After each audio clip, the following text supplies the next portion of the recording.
Luis Castro, arqueólogo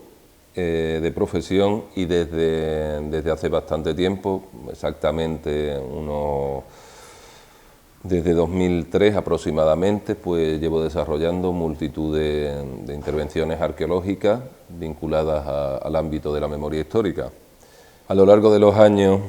he visto y he tenido multitud de experiencias relacionadas con cómo llevar a cabo un proyecto de memoria histórica. De hecho, durante los primeros años, desde 2003, en un primer momento lo hacía todo, desde las denuncias hasta la intervención arqueológica y todo. Todo lo que podía, claro. ¿Cómo se actuaba antes? Pues yo creo que como vamos a tener que actuar dentro de muy poco. Y era de la siguiente manera: un familiar nos llamaba, se ponía en contacto bien con una asociación memorialista o bien directamente conmigo, me hacía la petición de buscar, localizar y delimitar y exhumar las fosas donde se encontraran sus familiares, y en base a la dificultad que presentara, pues la abordábamos o no. ¿Qué tipo de fosas podíamos abordar en ese momento? Pues fosas bastante pequeñas, de 1, de 2, de 3, de 4, de 5 personas, de 5 víctimas, como es el caso de Juan Ramón Maestre Bovero, o como podían ser otros casos como el de la Atalaya, de aquí en Coria, o algún otro caso que más distinto. ¿Qué ocurre? Es difícil explicarlo porque nosotros, ¿cómo actuamos así? Pues actuamos de esa manera para provocar que el Estado se hiciera cargo de la intervención y la judicializara. De la siguiente manera: nosotros con los familiares nos indicaban el lugar más o menos aproximado donde se encontraba la fosa, o a través de distintos estudios intentábamos localizar las distintas fosas la fosa que buscábamos, y una vez que la habíamos localizado, pues lo que hacíamos era un pequeño sondeo donde se podían observar los restos. Cuando los restos se veían que presentaban evidencias, poníamos una denuncia en el cuartel de la Guardia Civil, en el caso del familiar que fuera, pues especificando el caso: desaparición forzosa, muerte violenta o los distintos elementos que le viéramos allí. ¿Qué pretendíamos hacer con esto? Pues pretendíamos que la Guardia Civil venga, hiciera un atestado y a la vez lo remitiera a los juzgados para que el juzgado se hiciera pertinente y pudiera judicializar el caso. ¿Qué ocurría? Pues que se nos decía siempre desde el juzgado pues que el delito estaba prescrito, basándose en la ley de amnistía del 77, el delito estaba prescrito y nosotros lo recurríamos. ¿Cómo lo recurríamos? Pues a todas las instancias superiores, hasta Naciones Unidas. De hecho, estuvimos en Naciones Unidas llevando distintos casos, entre ellos el caso de Martín Márquez, de Almería, y otros casos más. Esto es un tema bastante complicado, porque el que tengamos que abordáramos las fosas sin ningún tipo de amparo, nos llevaba a arriesgarnos en gran medida, pues a cualquier profesional podría llevarlo a una inhabilitación, porque nosotros mismos lo que hacemos es una intervención arqueológica con metodología científica, pero teniendo en cuenta que esas son las pruebas que íbamos a presentar ante el juez para decir que nosotros no estamos manipulando ni pruebas de un delito, porque es que estamos hablando de una fosa común donde hay víctimas y donde aparecen con disparos y donde hay elementos que deben de ser estudiados por la policía científica, con su equipo de arqueólogos, con su equipo de antropólogos. Entonces, ¿nosotros qué hacemos? Hacíamos ese trabajo científicamente, y bueno, no descartábamos que si un juez nos llamaba, pues le presentáramos esas pruebas, como creo que en Argentina, creo que algún caso así se ha dado. Las intervenciones relacionadas con memoria histórica desde el año 2003 han cambiado mucho, ya que se ha producido un proceso en el cual se han institucionalizado estas intervenciones por parte de la Junta de Andalucía y finalmente nos encontrábamos en una situación bastante interesante, puesto que se había desarrollado una política memorialista encaminada a un plan de actuaciones en fosas que preveía un gran aporte económico y un gran número de intervenciones que actualmente parece que se han quedado paralizadas por el nuevo cambio de gobierno que ha surgido en la Junta de Andalucía. En 2003 comencé haciendo algunas intervenciones con el Foro por la Memoria, la asociación Foro por la Memoria, principalmente porque mi vinculación con esta asociación partía del Partido Comunista. Al encontrarme como militante del Partido Comunista y al tener la profesión de arqueólogo, pues como no era de otra manera, pues puse al servicio de mis compañeros y camaradas y de cualquier persona que lo necesitara, pues los conocimientos que tenía. Y a día de hoy pues continúo haciéndolo. Después comenzamos directamente con los años pues a ver nosotros qué casos podíamos llevar adelante en Andalucía. Creo que lo siguiente que hicimos fue distintas localizaciones, entre ellas la localización y la exhumación de un guerrillero, Juan Ramón Maestre Bovero, en Valverde del Camino, en 2005, y después a partir de ahí se sucedieron multitud de trabajos que a partir de 2007, si no me equivoco, pues fueron colaborando con la Junta, o más bien trabajando para la Junta, realizando exhumaciones, aunque también de forma altruista colaborábamos y ayudábamos a cualquier familiar que lo solicitara. Entre estas intervenciones que hicimos con la Junta, las cuales siempre teníamos grandes, digamos, teníamos posturas diferentes en relación al tema judicial, puesto que ellos pretendían en un primer momento no judicializar los casos, cosa que para nosotros no podemos aceptar de ninguna de las maneras, puesto que la tortura no prescribe, la violación no prescribe y el asesinato no prescribe. Para nosotros la Ley Internacional de Derechos Humanos está por encima de todas las leyes que nos planteen en este país y por eso vamos a seguir dando esa batalla. Algunos casos que ya habíamos iniciado en un primer momento de forma altruista y sin ningún tipo de apoyo, pues también entraron dentro de este tipo de trabajos que la Junta de Andalucía pues venía a apoyar y a desarrollar con las nuevas políticas que se preveían, caminaban hacia el desarrollo de una nueva ley de memoria histórica que finalmente se aprobó recientemente y la cual ha venido a ayudar en muy mucho al ámbito memorialista. Muchos casos tuvieron un resultado positivo, la mayoría, y algunos pues no fueron tan positivos, ¿no? Por ejemplo, una fosa que fue muy sonada porque salió mucho en televisión, la de las 13 Rosas de Guillena,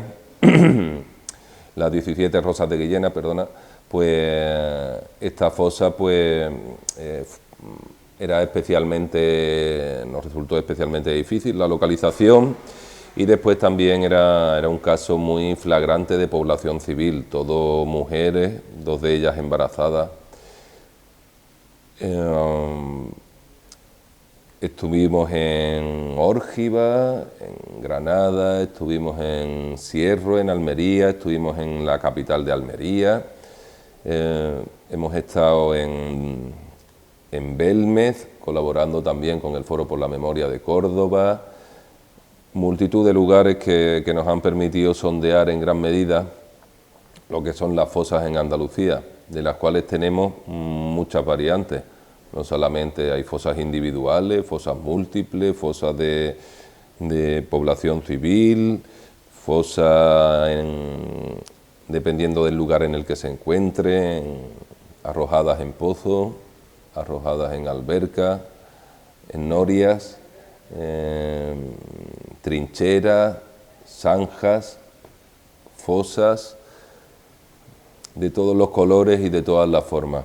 y con todos los números que os podáis imaginar, desde 1 hasta miles, como puede ocurrir en Sevilla o como ocurre en Córdoba. A partir de 2008 se va generando una serie de circunstancias que llevan al desarrollo de un protocolo que finalmente pues, la Junta de Andalucía aprueba y que posteriormente se reflejará en la Ley de Memoria Histórica, y que contempla pues, una serie de pasos para que se lleven a cabo las distintas solicitudes que presenten tanto asociaciones como familiares en relación con estos temas de memoria histórica. Se presenta un proyecto o una serie o un documento en el cual se recoge toda la información que tienen los familiares de las víctimas, indicando un poco pues eso, lugar, donde creen que podía encontrarse, todas las características físicas de sus familiares, las causas, y en base a ese documento y las probabilidades que haya,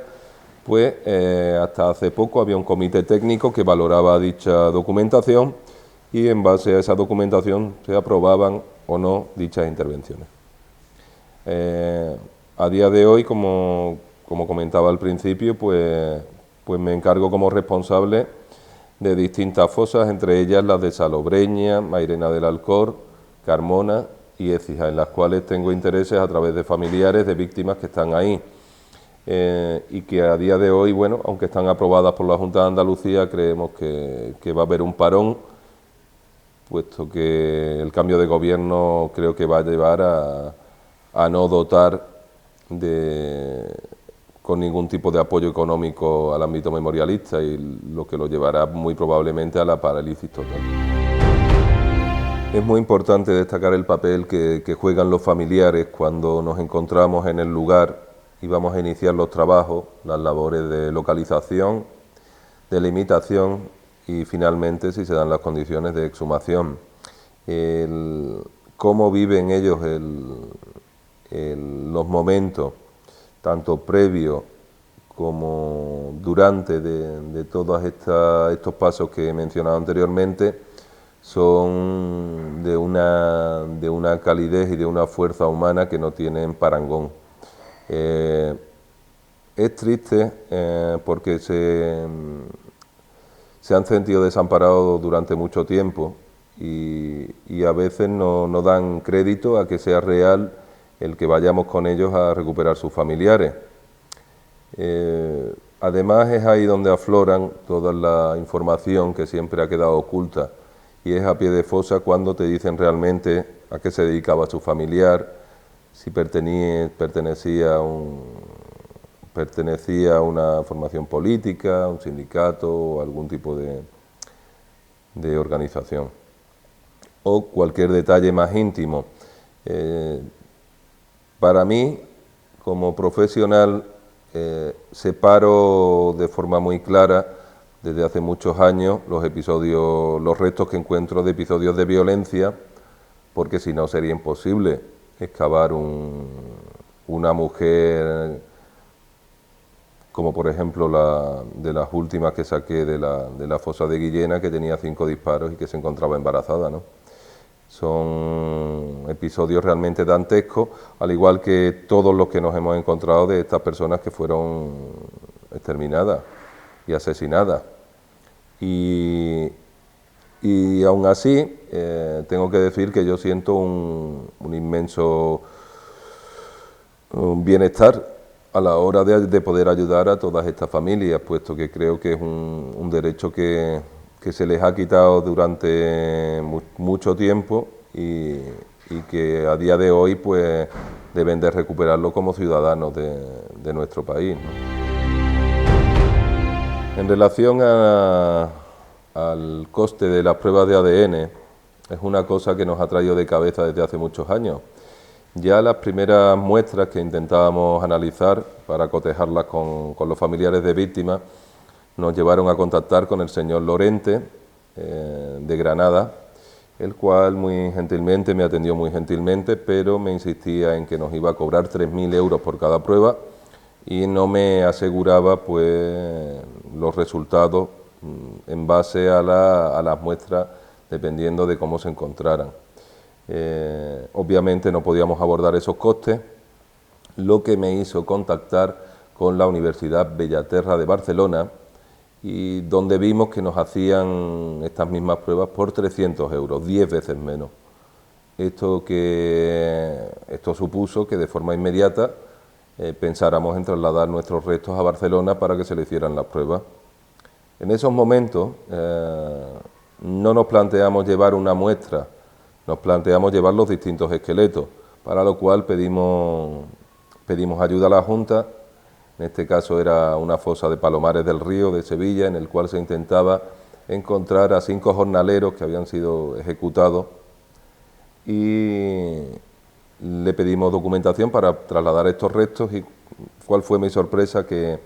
se me indicaba que no podían darnos ninguna documentación para este traslado de restos por ser desaparecidos. De manera que finalmente optamos en un primer momento por llevarlo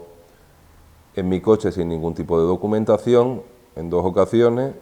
y una tercera vez lo llevamos con un vehículo que nos alquiló la Junta de Andalucía. Las pruebas nos dieron positivo, cosa que nos entristeció, y a día de hoy se han vuelto a hacer otra serie de pruebas para esa fosa que han dado negativas, pero bueno, el hacer lo máximo es nuestra batalla. Si no podemos hacer más, hemos hecho todo lo posible y no se nos puede pedir más. Actualmente, después de este tipo de proceso en el cual se nos hacían las pruebas en Barcelona, localizamos una empresa nueva que hay en Bollullos de la Mitación, y que se llama NBT, y se encarga también de temas de ADN, de temas genéticos, y ellos nos hacían las pruebas entre 300 y unos 500 euros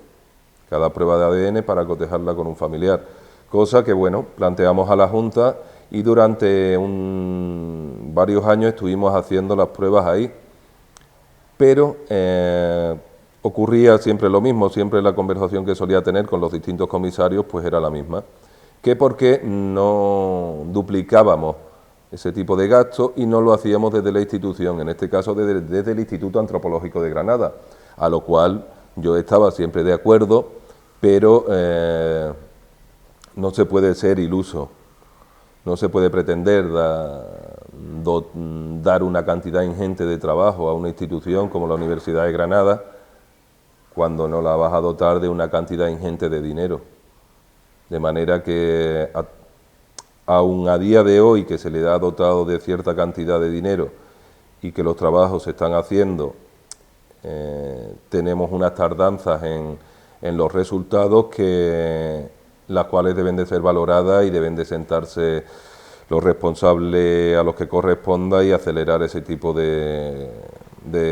entrega de los resultados, porque no se puede tardar 4 años, ni 5, ni 10 en dar los resultados. Es importante el tema de la dotación económica, puesto que aunque exista mucho altruismo, como el que puede haber por mi parte, pero obviamente no puedo abordar fosas de un gran número de víctimas. Y también, a la vez, por muy pequeña que sea esa fosa, lleva implícito una serie de gastos que a veces son importantes y que a la familia les cuesta abordar. No solamente el tema arqueológico, que debe de estar dotado de profesionales, sino también hace falta un antropólogo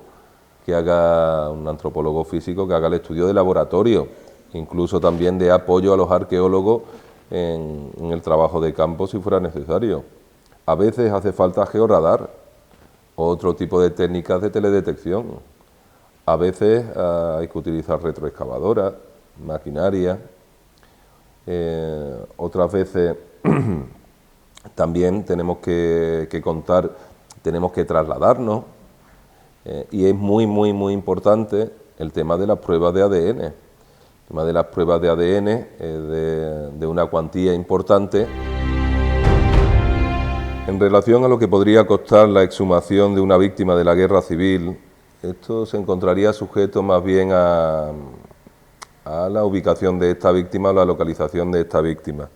dependiendo del tipo de fosa, si es múltiple, si es simple, si es de una víctima o si es de muchas víctimas.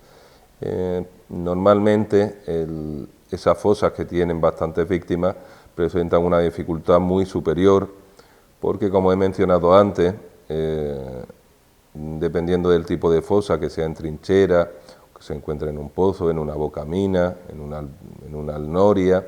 pues eso puede llevar aparejado que esos cuerpos, sus restos hayan quedado entrelazados o abrazados o en unas posturas bastante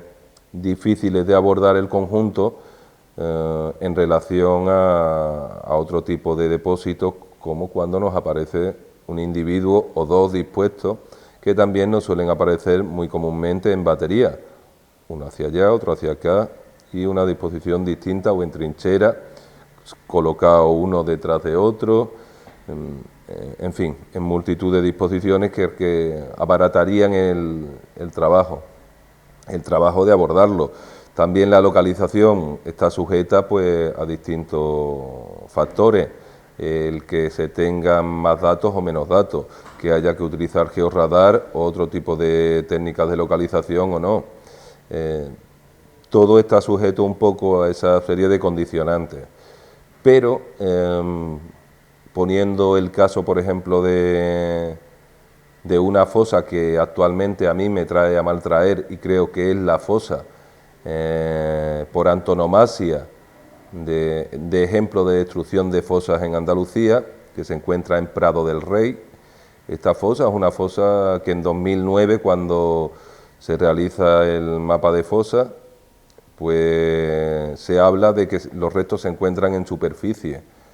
Es decir, el arqueólogo que visitó, hizo esa información, recogió la información, observó restos en superficie, de manera que tenemos parte de la fosa destruida o afectada y restos que todavía muy probablemente se encuentren allí. ¿Qué tipo de gastos necesitaría esta fosa? Pues necesitaría una cuantía que iría destinada a la intervención arqueológica, una cuantía que iría destinada al estudio antropológico, tanto de campo como de laboratorio, y una cuantía para los distintos estudios genéticos, para el estudio genético que se haría para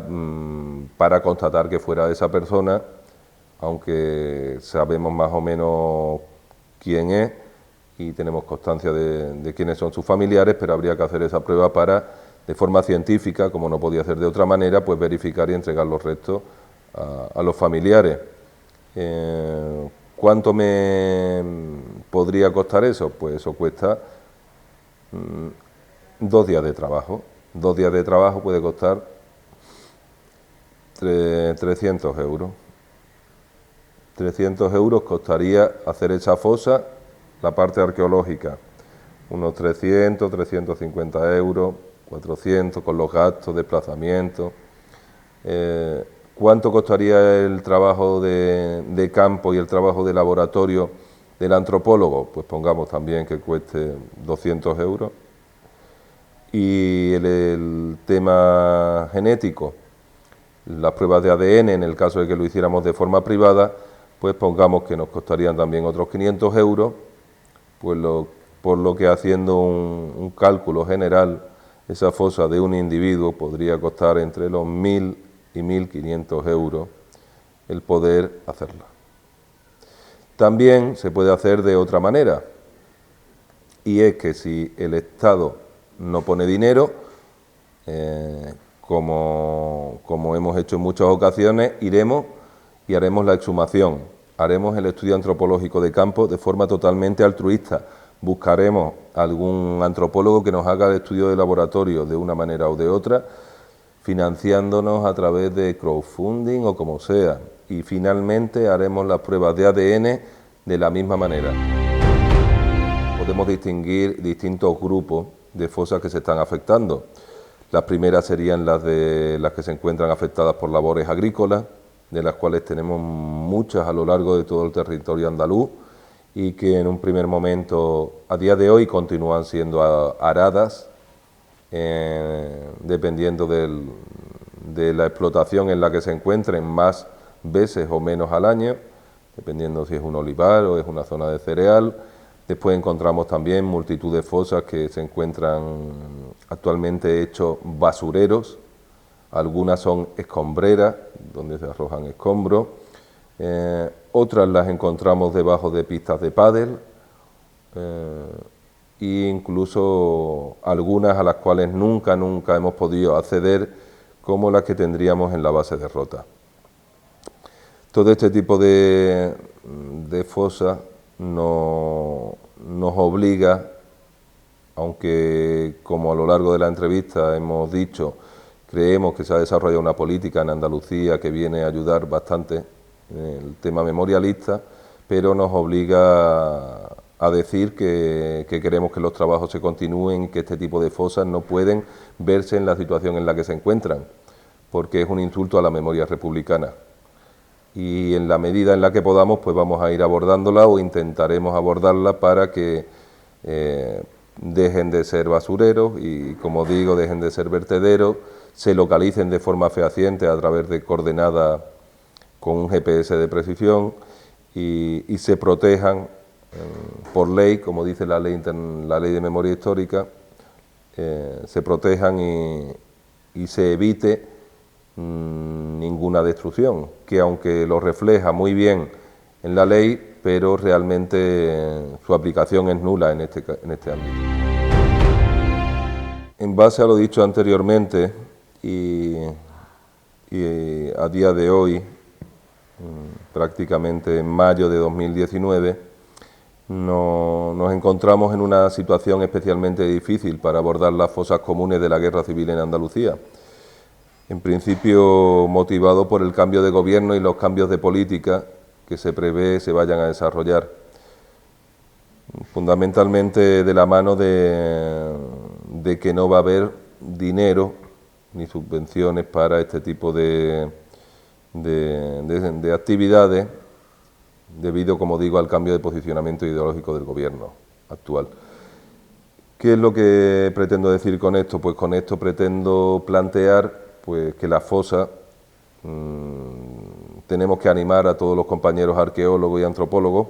para que, si tenemos que hacerlas de nuevo como las hacíamos antes de que la Junta se encargara, pues que lo hagamos.